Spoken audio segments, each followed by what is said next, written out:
ഇന്നത്തെ പരിപാടി എന്താണെന്നറിയോ? പരിപ്പ് ചാറ്. പഴയ സ്റ്റൈലില് അമ്മയൊക്കെ ഉണ്ടാക്കുന്ന ഒരു പരിപ്പ് ചാറാണ്. പരിപ്പ് കഴുകി എടുത്തു വെച്ചിട്ടുണ്ട്. കുക്കറിലേക്ക് നമുക്ക് ഇട്ട് കൊടുക്കാം. പച്ചമുളകും ചെറിയുള്ളിയും കൂടെ ചതച്ച് വെച്ചേക്കുവാണ്. അതൊന്ന് ഇട്ട് കൊടുക്കാം. 2 അല്ലി വെളുത്തുള്ളിയും ഒരു കുഞ്ഞു കഷ്ണം ഇഞ്ചിയും കൂടെ, ഇച്ചിരി കറിവേപ്പില, ഒരു നുള്ളുപ്പ്, കുറച്ച് മഞ്ഞൾപ്പൊടി, വേകാനുള്ള വെള്ളം. നന്നായിട്ട് പരിപ്പ് വേകട്ടെ.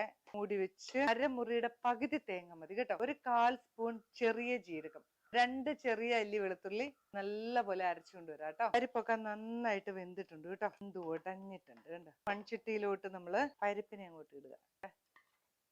അരച്ചു വെച്ചിരിക്കുന്ന തേങ്ങ ഇനി ഇതിലേക്ക് ഇടാം. കുറച്ച് വെള്ളം കൊണ്ട് ഒഴിക്കാം. പരിപ്പൊക്കെ നന്നായിട്ട് ചൂടായി. കടുകൊന്ന് വറുത്തിടാം. കടുക് ഇട്ട് കൊടുക്കണം. മുളകും കറിവേപ്പിലയും കൂടെ ഇട്ടു കറിയിലേക്ക് അങ്ങ് ഒഴിക്കാം. നാടൻ പരിപ്പ് ചാറ് ഇവിടെ റെഡി ആയിട്ടുണ്ട്.